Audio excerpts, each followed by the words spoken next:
Statement record చేసుకున్నారు పోలీసులు. Betting యాప్స్ని ఎందుకు ప్రమోట్ చేశారు, ప్రమోషన్స్కి ఎంతెంత డబ్బులు తీసుకున్నారు, యాప్ నిర్వాహకులతో ఒప్పందాలు ఎలా జరిగాయి అన్న దానిపైన మొత్తానికైతే ఆరా తీశారు. ఇటు బెట్టింగ్ యాప్స్ ప్రమోషన్లో మొత్తంగా 25 మంది పైన ప్రస్తుతానికి కేసులయ్యాయి. దీంట్లో అందరికీ సంబంధించిన ఇన్వెస్టిగేషన్స్ పూర్తయిన తర్వాత మరి నివేదిక రాబోతుందా, అరెస్టులు జరగబోతున్నాయా? ఇటు Manchu Lakshmi, Ritu Chaudhary, Bigg Boss contestant Ritu Chaudhary, అలాగే బయ్యా సన్నీ యాదవ్, యూట్యూబర్స్, ఇన్ఫ్లుయెన్సర్స్, సినిమాకి సంబంధించిన సెలబ్రిటీలు, ఇలా చాలామంది బెట్టింగ్ యాప్స్ని ప్రమోట్ చేశారు. మరి ఎంత డబ్బు తీసుకున్నారు, ఎలాంటి అగ్రిమెంట్స్, కాంట్రాక్ట్స్ సైన్ చేశారు, ఆ బెట్టింగ్ యాప్స్కి సంబంధించిన నిర్వాహకులను వాళ్ళు కలిసారా డైరెక్ట్గా అన్న కోణంలో మొత్తానికైతే ఇన్వెస్టిగేషన్ జరిగినట్టు తెలుస్తుంది. సో రాష్ట్రంలో బెట్టింగ్ యాప్స్ బానిసై చాలామంది యువత అప్పుల్లో కూరుకుపోయారు. నిన్నగాక మొన్న హైడ్రాకి సంబంధించిన కమిషనర్ రంగనాథ్ గన్మెన్ కూడా 2 సంవత్సరాల క్రితం బెట్టింగ్ యాప్స్లో పెట్టిన డబ్బులని ఆయన కట్టలేక ఒక ఫైనాన్షియల్ ప్రెషర్లోకి వెళ్ళిపోయి ఆయన కూడా ఒక బలవన్ మరణానికి ఆయన పాల్పడ్డాడు. సో గతంలో కూడా ఇలా చాలామంది యువత బెట్టింగ్ యాప్స్ వల్ల తమ ప్రాణాలను కోల్పోయారు ఆర్థికంగా. ఇటు ఫ్యామిలీస్లో డిస్టర్బెన్సెస్, గొడవలు, కొట్లాటలు ఎన్నో జరిగాయి. సో దీనికి సంబంధించి మరింత వివరణ, మరింత డీటెయిల్స్ తీసుకునే ప్రయత్నం చేద్దాం. మా ప్రతినిధి పవన్ ఉన్నారు, పవన్తో మాట్లాడి తెలుసుకునే ప్రయత్నం చేద్దాం. పవన్, చెప్పండి, what is the latest update? ఇటు మంచు లక్ష్మి, ఇటు బయ్యా సన్నీ యాదవ్, రితు చౌదరి, ముగ్గురుతోని 25 మంది పైన అన్నారు కేసెస్. అందరిది ఇన్వెస్టిగేషన్ అయిపోయినట్టేనా? నివేదిక ఎప్పుడు రాబోతుంది? లేటెస్ట్ అప్డేట్ ఏంటి? Yes Kalyan, betting apps promotion చేసిన కేసులో సిఐడి దూకుడు పెంచిందంటే తెలుస్తా ఉంది.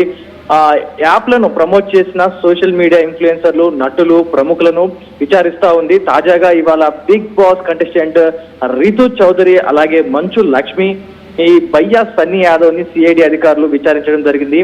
2 గంటలకు పైగా వీరిని అయితే ప్రశ్నించడం జరిగింది.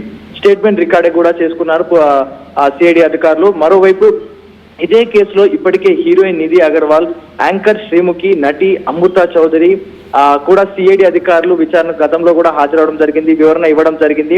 ఈ బెట్టింగ్ యాప్స్ ప్రమోషన్స్ కోసం జరిగిన లావాదేవీలపై గతంలోనే వీరిని అధికారులు ప్రశ్నించడం జరిగింది.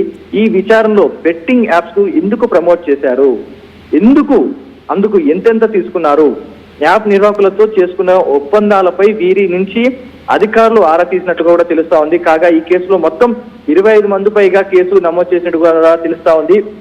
ఏదైతే గతంలో ఇమ్మడి రవి, ఐబొమ్మ రవిని అరెస్ట్ చేసినప్పుడు అతనిపై ఉన్న ఆరోపణలు కేవలం బెట్టింగ్ యాప్స్ ప్రమోట్ చేస్తూ డబ్బులు సంపాదించావు, ఆ నేపథ్యంలో అతనిపై పలుమార్లు కేసులు పెట్టి కస్టడీని పెంచుకుంటూ పోతా ఉన్నారు బెట్టింగ్ యాప్ విషయంలోనే.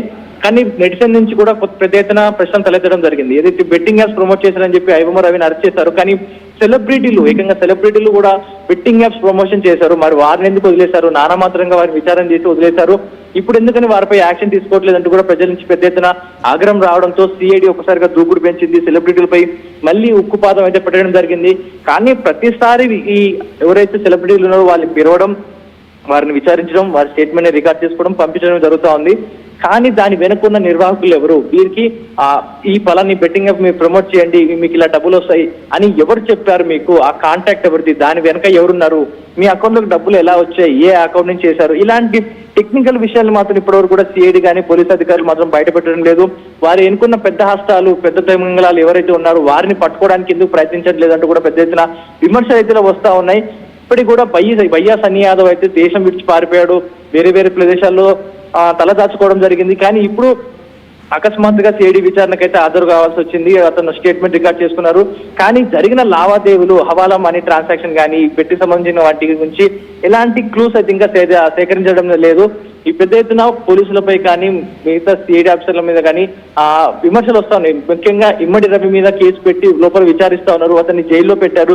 మరి సెలబ్రిటీస్ కూడా లోపల జైల్లో పెట్టొచ్చు కదా, విచారించవచ్చు కదా. బెట్టింగ్ యాప్స్ ఎవడైతే ప్రమోట్ చేస్తా ఉన్నాడో వారిని కూడా లోపల కస్టడీకి తీసుకోవాలంటూ కూడా పెద్ద ఎత్తున విమర్శలు వస్తా ఉన్నాయి. దీనిపై ఇప్పుడు ప్రస్తుతానికి సిఐడి అధికారులు దూకుడు పెంచారు, వీరిపై అయితే విచారిస్తూ వస్తా ఉన్నారు. కళ్యాణ్, రైట్ పవన్, బెట్టింగ్ యాప్స్కి సంబంధించి నిర్వాహకులని అరెస్ట్ చేసే అవకాశాలు ఏమైనా ఉన్నాయా? వాళ్ళ గురించి ఏమైనా ఇన్ఫర్మేషన్ ఉందా? ఓన్లీ యాప్స్ని ప్రమోట్ చేసిన వాళ్ళనే టార్గెట్ చేశారు ఇప్పటిదాకా, సిఐడి కానీ ఈడీ కానీ. ఇటు రాష్ట్రంలో అటు కేంద్రంలో ఎక్కడ చూసినా కూడా ఇటు ఇన్ఫ్లుయెన్సెస్, యూట్యూబర్స్, సినిమాకి సంబంధించిన సెలబ్రిటీస్ వీళ్ళని టార్గెట్ చేస్తున్నారు. మరి బెట్టింగ్ యాప్స్ రన్ చేసే నిర్వాహకులు రన్ చేసే ఓనర్స్, ఆర్గనైజర్స్, లేకపోతే ఆ మిడిల్ మెన్ ఎవరైతే ఉన్నారో వాళ్ళని ఏమైనా అరెస్ట్ చేసే అవకాశం ఉందా? వాళ్ళ గురించి ఏమన్నా సిఐడి కానీ వీళ్ళు కానీ ఏమైనా వెల్లడించారా? ఎస్ కళ్యాణ్, ఇప్పటి వరకు కూడా ప్రతిసారి ప్రమోట్ చేసిన వారిని అరెస్ట్ చేస్తా ఉన్నారు, అధికారంలో కస్టడీకి తీసుకుంటా ఉన్నారు, విచారిస్తా ఉన్నారు. కానీ దీని వెనుకున్న మెయిన్ 1x బెట్ కానీ మిగతా బెట్టింగ్ యాప్స్ అయితే 4 కార్డ్స్ ప్లేస్ ఏవైతే గేమ్స్ ఉన్నాయో ఇవన్నీ కూడా ప్రతిసారి ఆడే వారిని అండ్ అలాగే ప్రమోట్ చేసే వారిని అరెస్ట్ చేస్తున్నారు. కానీ దీని వెనక ఉన్న సూత్రధారులు ఎవరు అనేది ఇప్పటి వరకు కూడా నాట్ ఈవెన్ ఆచూకీ కూడా దొరకలేదు, చిన్న క్లూ కూడా దొరకలేదు వారి గురించి. వారంతా పక్కడబందీగా ప్లానింగ్ గా ఉండడం జరిగింది. ఎందుకంటే అకౌంట్స్ కూడా నామమాత్రంగా వేరే విలేజెస్ నుంచి మామూలుగా పాన్ కార్డ్స్, ఆధార్ కార్డ్స్ సేకరించి వారి పేరు మీద అకౌంట్స్ ఓపెన్ చేసి వీరి బెట్టింగ్ యాప్ లో వేసే డబ్బులు వారి ఖాతాలోకి వెళ్ళి వారి ఖాతాలోంచి వేరే దేశాల్లోకి హవాలా మనీగా ట్రాన్స్ఫర్ అవుతుంది. ఇక్కడ కూడా వారికి ఒక లింక్ అనే టచ్ లేకుండా ఇది చాలా జాగ్రత్త పడతా ఉన్నారు. కానీ ఈ మధ్య జరుగుతున్న ఈ లావాదేవీలు ఎవరైతే వచ్చి ఇంటరాక్ట్ అయ్యి పలానా చెయ్యాలి లేదా మెయిల్ వస్తుంది, ఇవన్నీ కూడా కాంట్రాక్ట్స్ ఏవైతే ఉన్నాయో వీటిని పట్టుకోవడానికి అయితే పోలీసులు ప్రయత్నిస్తారు.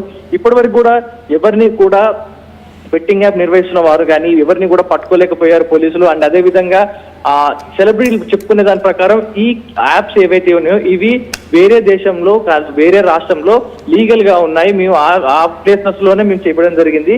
సో ఇక్కడ ప్రమోషన్ లీగల్ గా లేదు, ఇక్కడ లీగల్ లేనట్టు అక్కడ లీగల్ గా చేయడం జరిగింది. సో దీనికి మాకు ఇలాంటి సంబంధం లేదు కూడా నామమాత్రంగా చెప్పి తప్పించుకుంటా ఉన్నారు కళ్యాణ్.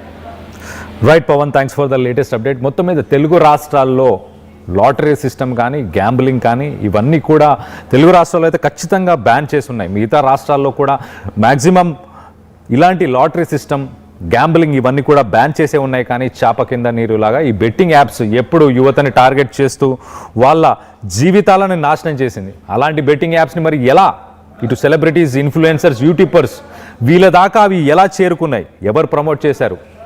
ఎవరు మధ్యవర్తులు? ఈ మధ్యవర్తులను కూడా టార్గెట్ చేయాలి సిఐడి, అలాగే ఈడీకి సంబంధించిన అధికారులు, పోలీసులు వీళ్ళంతా కూడా. అదే కోణంలో ప్రస్తుతానికి ఇన్వెస్టిగేషన్ జరుగుతున్నట్టు కూడా తెలుస్తుంది. ఇవాళ పిలిచి ఇటు మంచు లక్ష్మి, అలాగే బయ్య సన్నీ యాదవ్, అలాగే దాంతోపాటు Bigg Boss contestant Ritu Chaudhary, ఈ ముగ్గురిని పిలిచి సుదీర్ఘ చర్చలు చేశారు, డిస్కషన్ చేశారు, ఇంట్రాగేషన్ ఒక 2 గంటలు చేసిన తర్వాత